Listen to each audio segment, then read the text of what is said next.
Welcome to Guru institute. आज हम करेंगे CSIR नेट का कॉन्सेप्ट करेंगे, आर्ग्यूमेंट प्रिंसिपल क्या होता है, मेरोमॉर्फिक फंक्शन से रिलेटेड कुछ रिजल्ट्स हम करेंगे। देखिए आप हमारे पास यहाँ पे CSIR नेट IIT JAM के हम कोर्सेज यहाँ पे कंडक्ट कराते हैं। आप इन नंबर्स पे कॉल करके जो है इंफॉर्मेशन को गैदर कर सकते हो। जो भी यहाँ पर आपको नंबर शो हो रहा है इसको आप देख सकते हैं, ठीक है। आपको नंबर्स यहाँ पे मिल जाएंगे। देखिए जैसे कि आज का हमारा कॉन्सेप्ट है, ये जो कॉन्सेप्ट आपके पास है मेरोमॉर्फिक फंक्शन कॉम्प्लेक्स एनालिसिस से जितना भी आपको IIT JAM में MSc की जितनी भी एंट्रेंसेस है CSIR नेट में हर जगह काम आएगा। देखिए मेरोमॉर्फिक फंक्शन क्या होता है मेरोमॉर्फिक फंक्शन कब बोलते हैं फंक्शन को, जब देखिए मेरोमॉर्फिक फंक्शन कब होता है, जब function defined on region D is said to be meromorphic in D if any point Z not belong to D is either a regular point और रिमूवेबल सिंगुलरिटी। मतलब उस डोमेन में क्या होना चाहिए, उसके पास या तो रिमूवेबल सिंगुलरिटी होनी चाहिए, या तो पोल होना चाहिए, या तो एनालिटिक होना चाहिए। तीन कंडीशन हो सकती है कि वहाँ पे या तो फंक्शन एनालिटिक हो, या तो जो सिंगुलरिटी हो वो रिमूवेबल हो, या तो उसके पास पोल हो वहाँ पे, तब आप उसको बोल पाओगे कि ये मेरोमॉर्फिक फंक्शन है, ठीक है। तभी आप उसको मेरोमॉर्फिक फंक्शन बोलोगे। क्लियर है। नेक्स्ट है, देखिए यहाँ पे कॉन्सेप्ट आपके पास क्या होता है, एंटायर फंक्शंस जो है मेरोमॉर्फिक होते हैं कॉम्प्लेक्स प्लेन पे, ठीक है। क्योंकि एंटायर फंक्शन है उसका मीनिंग क्या है कि एंटायर है वो हर जगह एनालिटिक है, तो सिंगुलरिटीज होंगी ही नहीं, तो इनमें से एक कंडीशन तो ट्रू है ना, ठीक है।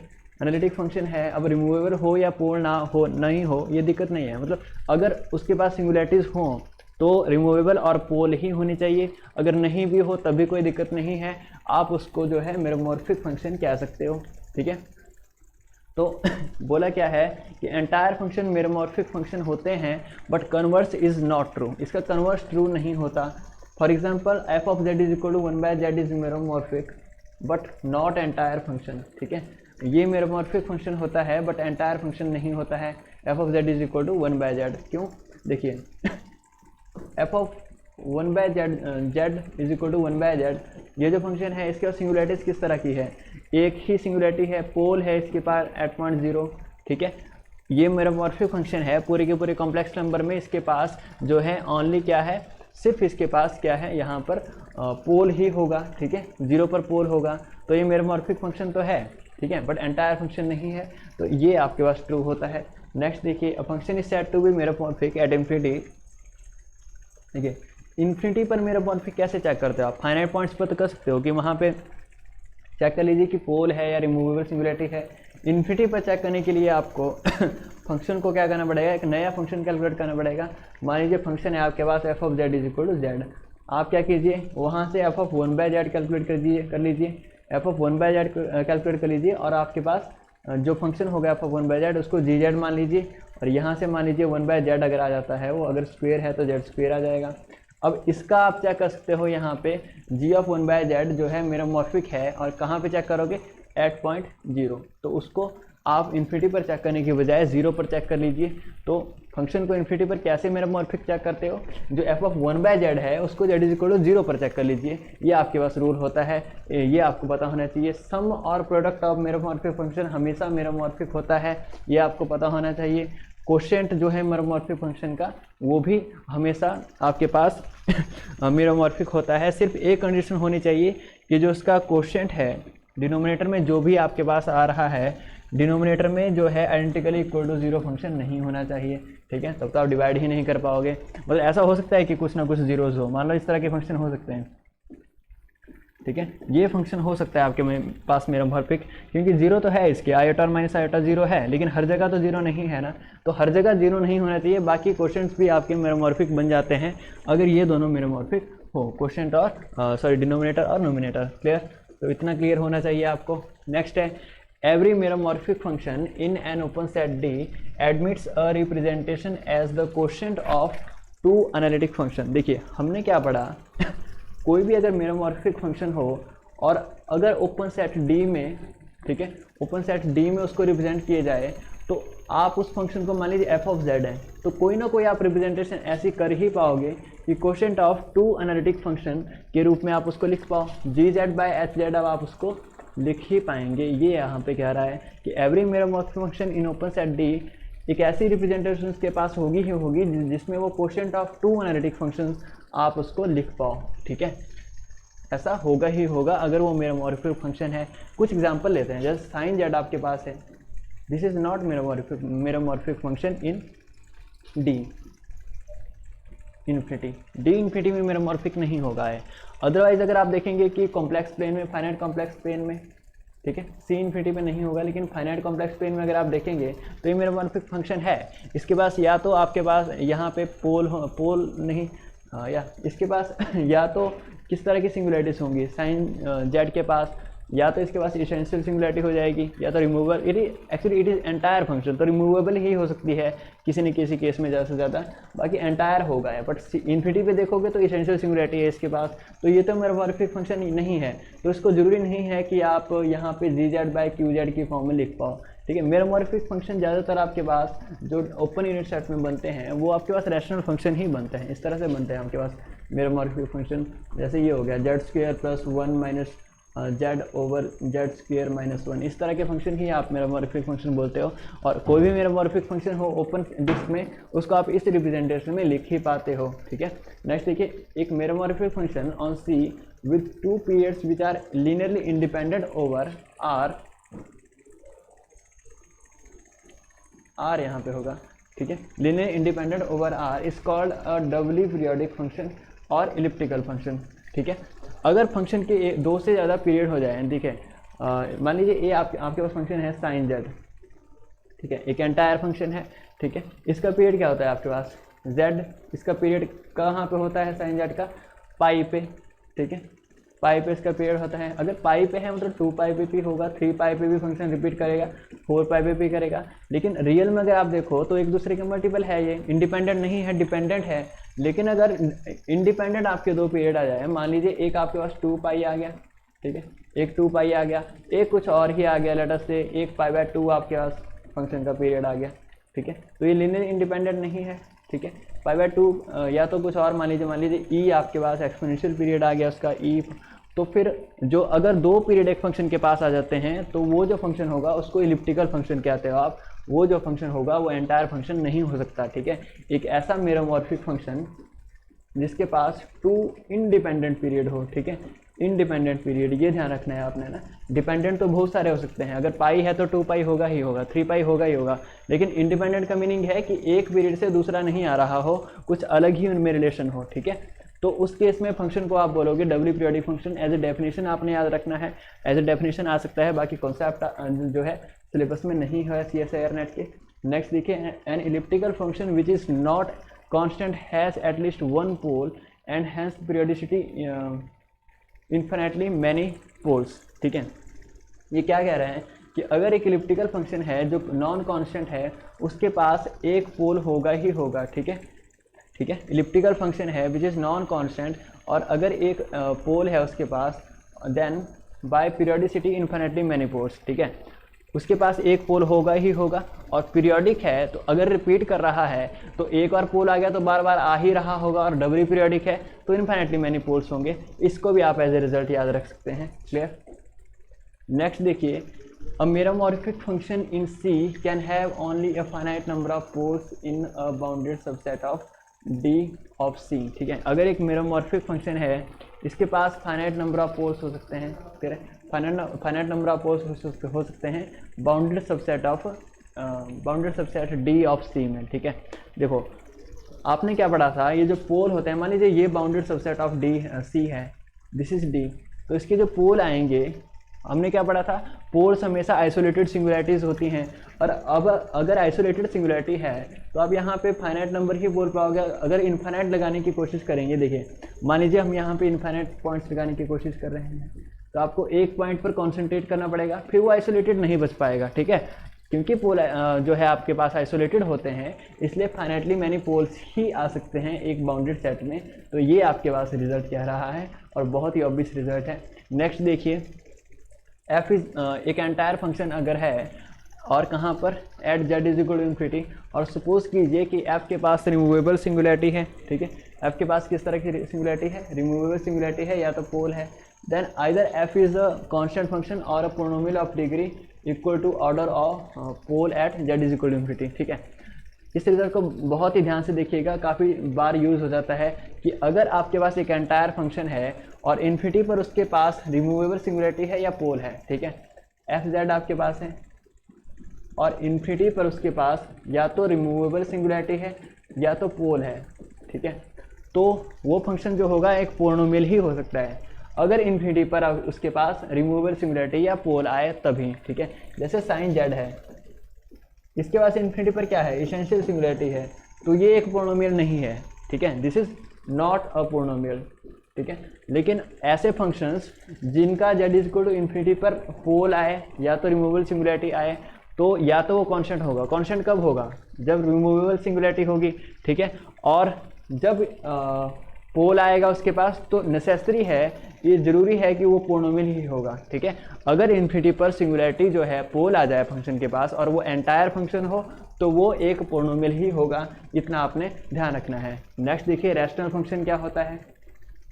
एक ऐसा मेरोमॉर्फिक फंक्शन जो पूरे के पूरे सी इन्फिनिटी पर मेरोमॉर्फिक हो, मतलब इन्फिनिटी पर भी जो है उसके पास एसेंशियल सिंगुलरिटी नहीं आनी चाहिए। ठीक है, मान लीजिए साइन जेड है, एक्सपोनेंशियल जेड है, कॉस जेड है, इन सभी के पास इन्फिनिटी पर किस तरह की सिंगुलरिटी होती है, इन सभी के पास इन्फिनिटी पर एसेंशियल सिंगुलरिटी होती है, तो ये तो रैशनल फंक्शन नहीं है, नॉट रैशनल।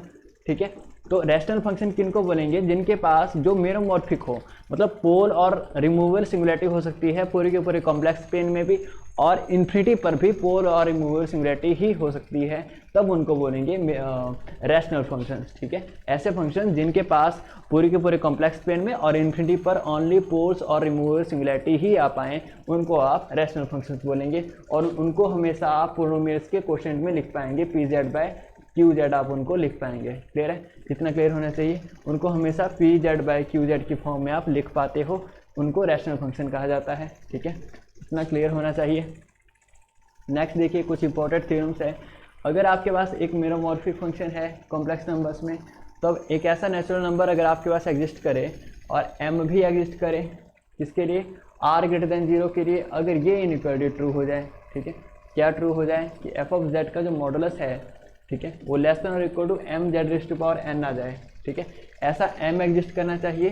ठीक है, n एग्जिस्ट करना चाहिए, और ये इनइक्वालिटी किसके लिए ट्रू होनी चाहिए, z mod less than z mod greater than r के लिए, जहाँ पर r जो है वो सफिशेंटली लार्ज हो सकता है। ठीक है, r सफिशेंटली लार्ज हो सकता है।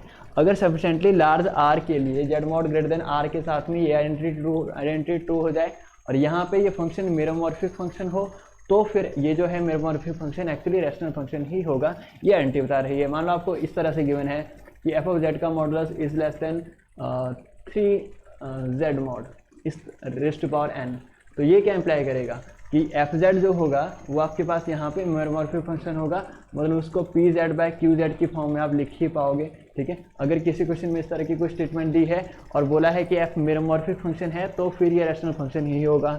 यहाँ पे एक और चीज़ ध्यान में रख लीजिए, अगर यहाँ पे मेरोमॉर्फिक की जगह पे एंटायर लिखा होता, ठीक है, अगर यहाँ पे एंटायर लिखा होता, फिर यहाँ पे रैशनल की जगह पे आप पोलिनोमियल बोल सकते थे।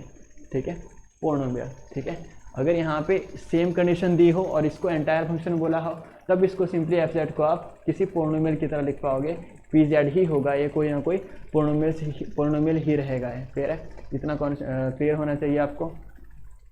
नेक्स्ट देखिए, एक थ्योरम है आपके पास, range of a non constant entire function is dense in C. इसका मीनिंग क्या हुआ, हमने एक रिजल्ट पढ़ा था पिकार्ड्स थ्योरम। ठीक है, दोबारा से मैंने यहाँ पे ऐड किया है। पिकार्ड्स थ्योरम क्या कहती है कि एक नॉन कांस्टेंट एंटायर फंक्शन अगर है तो वो अपनी रेंज में से एट मोस्ट एक ही पॉइंट को ओमिट कर सकता है। एक ही पॉइंट को ओमिट कर सकता है, तो पूरे कॉम्प्लेक्स प्लेन में से देखिए अगर एक पॉइंट को निकाल देंगे तो वो डेंस तो रहेगा ही ना पूरे के पूरे कॉम्प्लेक्स प्लेन में। तो यही कह रहा है कि जो रेंज होती है नॉन कांस्टेंट एंटायर फंक्शन की, वो डेंस सबसेट होती है कॉम्प्लेक्स नंबर्स की। ठीक है, ये हमने बहुत बार डिस्कस कर लिया रिजल्ट। और पिकार्ड्स लिटल थ्योरम क्या कहती है, ठीक है, यही है कि एक ही पॉइंट को ओमिट करता है। ठीक है, अगर दो को कर दिया कि कोई पॉइंट कॉम्प्लेक्स नंबर का है जो रेंज में नहीं है, कोई दूसरा भी अगर है, अगर ऐसा हो जाए फिर वो नॉन कांस्टेंट नहीं होना चाहिए। ठीक है, अगर नॉन कांस्टेंट हुआ तो ऐसा नहीं होना चाहिए, अगर ऐसा हुआ तो फिर वो कांस्टेंट ही होगा। ये यहाँ पे रिजल्ट कह रहा है, ये आपको क्लियर होना चाहिए। नेक्स्ट है every meromorphic function in C that omits 3 distinct values, यही है, ठीक है। अगर मेरोमॉर्फिक फंक्शन है और वो 3 वैल्यूज को ओमिट कर रहा है तो वो कांस्टेंट ही होगा, ठीक है।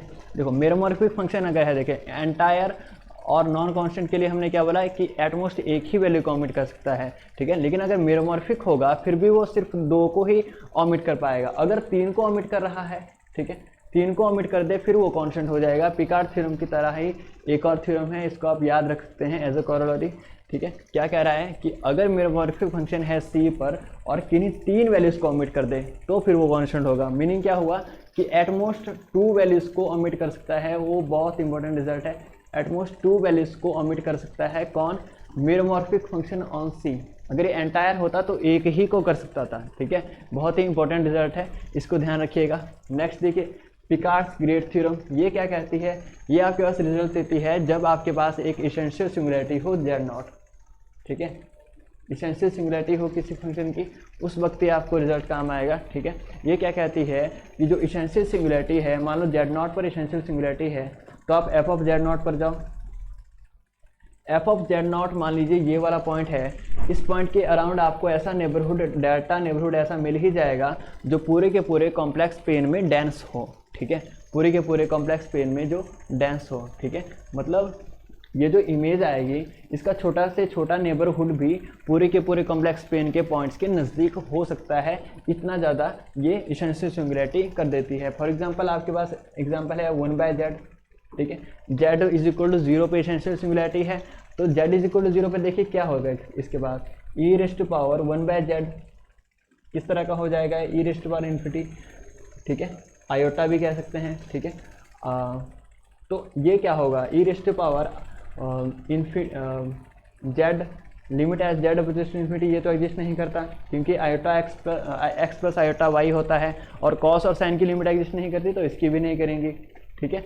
तो होगा क्या कि जाएगा तो इन्फिनिटी की तरफ है, ठीक है, लेकिन हर एक लिमिट जो इन्फिनिटी पर नहीं जाएगी पर फिर भी इन्फिनिटी पर जाएगा, इसलिए छोटा से छोटा नेबरहुड भी लेंगे आप तो वहाँ पर भी जो है वो डेंस हो जाएगा। यही इन्होंने कहा है यहाँ पे कि नेबरहुड का अगर डिलीटेड नेबरहुड लोगे तो f assumes each complex number with 1 possible exception and infinite number of time, ठीक है। एक ही एक्सेप्शन को वो ओमिट कर सकता है, जैसे एक्सपोनेंशियल 1/z है, ये 0 कभी नहीं होता। 0 के अलावा अगर आप इस तरह यहाँ बोलो कि कोई भी अल्फ़ा लो, अल्फ़ा कोई भी कॉम्प्लेक्स नंबर है तो इसके इन्फाइनाइटली मैनी सॉल्यूशंस आपको मिल जाएंगे, ये कह रहा है, ठीक है। कि एसेंशियल सिंगुलैरिटी की अगर आप इमेज देखोगे तो आपको एक ऐसा नेबरहुड मिल ही जाएगा जो पूरे के पूरे कॉम्प्लेक्स नंबर में डेंस हो जाएगा और एक वैल्यू को छोड़ के बाकी सारी वैल्यूज़ के लिए इन्फिनिटी मैनी सॉल्यूशंस मिल जाएंगे। ये आपका रिजल्ट कह रहा है यहाँ पे, तो ये आपको क्लियर होना चाहिए। पिकार्ड्स ग्रेड थ्योरम देखिए। आर्ग्यूमेंट थ्योरम क्या कहती है? आर्ग्यूमेंट थ्योरम आपका कब यूज़ होता है? जब आपके पास फंक्शन किस तरह का हो, मेरोमॉर्फिक फंक्शन हो, कहाँ पे? सिंपली कनेक्टेड रीजन डी पे। देखो एक तो आपके पास मेरोमॉर्फिक फंक्शन होना चाहिए, मेरोमॉर्फिक फंक्शन होना चाहिए कहाँ पर? सिंपली कनेक्टेड रीजन पे। मेरोमॉर्फिक फंक्शन क्या होता है? जिसके पास उस डोमेन में या तो रिमूवेबल सिंगुलैरिटी हो या तो पोल हो। सिंपली कनेक्टेड रीजन क्या होता है? सिंपली कनेक्टेड तब होता है जब सिंपल हो, पूरा का पूरा एरिया उसमें काउंट आ जाए, उसमें से कुछ भी रिमूव ना किया हो। फॉर एग्जांपल अगर आप इसमें से सर्कल को रिमूव कर दें तो ये सिंपली कनेक्टेड नहीं है, क्योंकि सिंपली कनेक्टेड के लिए आप क्या करते हो, एक कर्व देखते हो। अगर इस कर्व के सारे पॉइंट्स इसमें नहीं आए तब ये सिंपली कनेक्टेड नहीं होगा। देखिए अगर आप इसको रिमूव कर दे तो पॉइंट इसके अंदर के नहीं आएंगे ना सर्कल डोमेन में, तो ये सिंपली कनेक्टेड नहीं है। तो सिंपली कनेक्टेड तभी होगा अगर उसके अंदर का पूरा एरिया उसमें है। तो ये कह रहा है ये कि मेरोमॉर्फिक होना चाहिए, सिंपली कनेक्टेड होना चाहिए रीजन आपका, और सी जो है एक सिंपल क्लोज्ड कंटूर होना चाहिए डी में। सिंपल क्लोज्ड कंटूर क्या होता है? एक ऐसा कंटूर जो यहीं से शुरू होकर यहीं पे ख़त्म हो गया, ठीक है। दोबारा से ओवरलैप नहीं करना चाहिए, अदरवाइज सिंपल नहीं रहा, ठीक है। तो सिंपल क्लोज्ड कंटूर होना चाहिए और नंबर ऑफ जीरोस और पोल्स ऑफ जो है वो इसकी बाउंड्री पर नहीं है। जितने भी फंक्शन के जीरोस और पोल है, फंक्शन के जितने भी जीरोस और पोल है वो बाउंड्री पर नहीं होने चाहिए, इसके इंटीरियर में ही होने चाहिए। तो मान लीजिए कि A1 A2 up to A के जीरोस है, ठीक है, और उनके ऑर्डर यहाँ पर गिवन है। इसी तरह से B1 B2 B के जो है आपके पास ये उसके पोल्स है और यहाँ पर इसके आपको ऑर्डर दिए हैं पोल्स के। तो फिर ये रिजल्ट ट्रू होता है आपके पास क्या, कि जो इंटीग्रल होता है 1/2 pi i f dash z by f z on that circle, ठीक है, कौन सा सर्कल जिसमें उसके जीरोस है और पोल्स है सारे के सारे, बाउंड्री पर जो नहीं आ रहे हो वही। तो ये इंटीग्रल जो है सिंपली आप नंबर ऑफ जीरोस और नंबर ऑफ पोल्स कैलकुलेट करके बता सकते हो। मान लो कि उस सर्कल में आपके पास जो है 5 जीरोस है और 5 पोल्स है, जहाँ पे 3 पोल्स है ऐसा मान लेते हैं, ठीक है। अगर 5 जीरोस 5 पोल है, ठीक है, मल्टीप्लिसिटी काउंट करेंगे साथ में, ऑर्डर की भी और पोल के ऑर्डर की भी और नंबर ऑफ जीरोस की भी, ठीक है। 2 जीरो अगर 2 पॉइंट पे 0 2 बार आ रहा है तो इसको आप 1 काउंट नहीं करेंगे, 2 काउंट करेंगे, ये इनका मीनिंग है। तो फिर ये 5 - 3 2 आ जाएगा सिंपली, ठीक है। तो ये आपके पास एज ए शॉर्टकट काम करता है इंटीग्रल को कैलकुलेट करने के लिए कि अगर कहीं पे ऐसा आपको एनकाउंटर हो जाए कि F Z by F dash Z है, ठीक है, और यहाँ पे एक ऐसा सर्कल हो जिसके जीरोस जो है उसी जिस सर्कल में फंक्शन के सारे जीरोस और पोल आ जाएं, तो फिर इस इंटीग्रल को कैलकुलेट करने के लिए एक शॉर्टकट है कि ये इंटीग्रल जो है number of zeros minus number of pole हो जाता है, ठीक है, number of zeros minus number of pole हो जाता है। ये ध्यान रखना यहाँ पे जरूरी है कि काउंटेड अकॉर्डिंग टू मल्टीप्लिसिटी, ठीक है। अब इसी की एक एक्सटेंशन होती है, देखिए ये क्या कह रहा है कि अगर एक मेरोमॉर्फिक फंक्शन है, ठीक है, defined in A simply connected domain D, ठीक है, तो वैसे तो वहाँ पे जी जेड नहीं था, जो अभी हमने किया वहाँ पे जी जेड नहीं था, ठीक है, जी जेड के बिना तो ये क्लियर है, ठीक है, number of zeros minus number of pole होगा। अगर यहाँ पे आप जी जेड भी साथ में लेते हो तो क्या करना पड़ेगा आपको, यहाँ पर सिंपली n - p करने के बजाय आपको क्या करना पड़ेगा, मान लीजिए आपके पास a1 0 जो है वो 2 बार आ रहा है, ठीक है, तो आपको 2 से मल्टीप्लाई करके g ऑफ a1 करना पड़ेगा, ठीक है। मान लीजिए a2 0 3 बार आ रहा है, ठीक है, a2 0 3 बार आ रहा है, तो प्लस करके 3 टाइम्स g ऑफ a2 इस तरह से करना पड़ेगा, ठीक है। इसी तरह से पोल्स के लिए भी, ठीक है, तो समीशन करना है आपको, यहाँ पे bi आएगा, तो ni क्या रिप्रेजेंट कर रहा है, ये जो 0ai है इसका ऑर्डर, ठीक है, इसका ऑर्डर रिप्रेजेंट कर रहा है, और यहाँ पे ये जो पोल bi है इसका ऑर्डर pi रिप्रेजेंट कर रहा है। तो जितना ऑर्डर हो उस पोल का, मतलब जितनी बार पोल आ रहा हो that into value at g. देखो इसको याद कैसे रख सकते हैं आप, number of zeros into value at zero, उनको ऐड करना है, ठीक है, number of zeros into value at that zero, ठीक है, order of zero into value at that zero, उनको सभी को ऐड करना है, और उसमें से सब्ट्रैक्ट क्या करना है, order of pole into value at that pole, उन सारे के सारे सम को सब्ट्रैक्ट कर देना है। देखिए अगर यहाँ पे जी फंक्शन जो है वो होता ही नहीं, यहाँ पे 1 अगर आप मान लेते तो ये सिंपली सम ऑफ जीरोज और ये आपके पास सम ऑफ पोल्स तो n - p ही था आपके पास सिंपली, ठीक है, इसको देखने की ज़रूरत नहीं थी फिर, ठीक है। तो उसी की एक्सटेंशन आप इसको कह सकते हो, ठीक है, n - p ही यहाँ पे आ जाता अगर यहाँ पे आप 1 रखते, ठीक है, जी जेड को 1 रखते तो यही आ जाता। ये क्लियर होना चाहिए आपको। अगर यहाँ पे जी जेड कोई और फंक्शन है तो क्या बताया कि order of zero into value at that zero, उनको सम करेंगे, और माइनस क्या करेंगे, order of pole into value at that pole, उसको सब्ट्रैक्ट कर देंगे सारे के सारे सम को। क्लियर है। Next is argument principle. Argument principle आप कब यूज़ करते हो, जब किसी कंटूर में आपके पास ओनली जीरोस हो, ठीक है, कोई भी पोल नहीं होना चाहिए, ठीक है। अगर पोल नहीं है तो ये इंटीग्रल किसके इक्वल आएगा, ठीक है। अगर हाइपोथेसिस आप उसी को मान के चलें तो ये n - p होगा, ठीक है, n - p होगा, अभी हमने किया। लेकिन नंबर ऑफ पोल्स अगर जीरो है, कोई भी पोल नहीं है, तो इसलिए ये n के इक्वल उस केस में आ जाता है। और ये जो इंटीग्रल होता है आपके पास, इसको आप क्या कहते हो, 1/2 पाई। देखिए ये किस तरह से डिफाइन किया जाता है, ये होता है माइनस आयोटा, ठीक है, minus iota gamma f dash z over f z d z. इसको आप क्या कहते हो, change in argument of f of z along c in positive sense, ठीक है। इसको क्या कहते हो आप, चेंज इन आर्ग्यूमेंट। और चेंज इन आर्ग्यूमेंट को इस एक्सप्रेशन से आप डिफाइन कर सकते हो।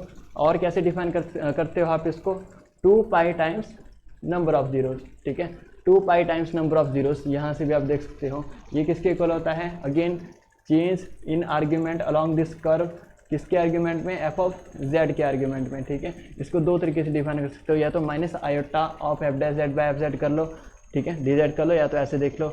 ये आपके पास आर्ग्यूमेंट प्रिंसिपल बता रहा है कि अगर आपको simply change in argument calculate करने के लिए बोला हो तो वो आप यहाँ से क्या कर सकते हो, 2 पाई times number of zero in that circle, 2 pi times number of zero in that circle. या तो अगर ये इंटीग्रल दिया है या तो इसकी वैल्यू अगर इजीली निकल पा रही है तो उसका यूज़ कर सकते हैं। ठीक है, इतना ही यहाँ पे कह रहा है ये। आई होप ये क्लियर होगा। बहुत ही सिंपल होता है यूज़ करने में, जब क्वेश्चंस करेंगे आपको क्लियर हो जाएगा कि कैसे इसको यूज़ करते हैं। सिर्फ आपने कंटूर देखना है, उसमें कितने नंबर ऑफ जीरोज़ हैं, कितने नंबर ऑफ पोल्स हैं, और आइडेंटिफाई करना है कि क्या जो इंटीग्रल है उसमें नीचे फंक्शन है और क्या, और उसका ऊपर उसके पास डेरिवेटिव है क्या, यही आपको देखना होता है। ठीक है, रॉशिस थ्योरम क्या कहती है आपके पास, अगर f और g आपके पास एनालिटिक फंक्शन है inside and on closed curve gamma, ठीक है, then mod of f of z, अगर z जो है गामा में है,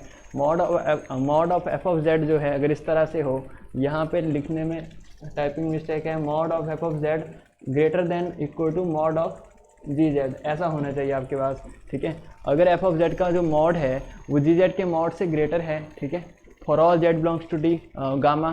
ठीक है, कहाँ पर, सिर्फ जो आपके पास कर्व है उसकी बाउंड्री पर अगर किसी फंक्शन का जो मॉडुलस है वो दूसरे फंक्शन से ग्रेटर आ जाए तो होगा क्या कि f के पास जितने जीरोस होंगे उस कर्व के अंदर f प्लस g के पास भी उतने ही जीरोस होंगे। ठीक है, मान लो ये गामा है, इस गामा के अंदर f के पास कितने जीरोस होंगे। ठीक है, मान लीजिए एक फंक्शन है f जिसका मॉडुलस g से ग्रेटर है, कहाँ पर, इसकी बाउंड्री पर। ठीक है, तो f के जितने जीरोस होंगे उतने ही होंगे f प्लस g के जीरोस भी, जितने f के यहाँ पर जीरो होंगे उतने ही f प्लस g के भी यहाँ पर जीरो होंगे इनसाइड दिस इट्स बाउंड्री। ये रॉशिस थ्योरम आपको बता रही है। ठीक है, नेक्स्ट देखिए, रॉशिस थ्योरम की यही जो है एक्सटेंशन है। इसमें ग्रेटर फंक्शन कौन सा है, f ऑफ z। यहाँ पे ये देखने वाली बात है कि जो ग्रेटर वाला फंक्शन है f ऑफ z ग्रेटर है तो उसके जीरोस, जो ग्रेटर वाला फंक्शन है उसके जीरोस और f प्लस g के जीरोस जो है उनका नंबर इक्वल रहेगा,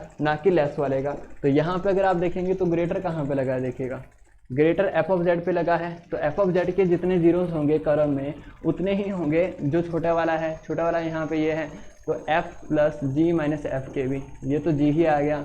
मतलब इस केस में f और g के जीरोस इक्वल आएंगे। रॉशिस थ्योरम को एक अलग तरीके से यूज़ किया है, बाकी दिस इज सेम। ठीक है, नेक्स्ट देखिए हर्विस थ्योरम। ठीक है, हर्विस थ्योरम ये क्या कह रही है कि अगर आपके पास एक, इसका ज़्यादा यूज़ नहीं होता है बट एज अ रिजल्ट आपको याद रखना पड़ेगा ये। ठीक है, एज अ रिजल्ट आपके पास आ सकता है एग्जाम में। अगर एफ एन एक sequence of non vanishing analytic function है, नॉन वैनिशिंग एनालिटिक फंक्शन क्या हुए कि जीरो तो हो सकते हैं वो, लेकिन हर जगह जीरो नहीं है।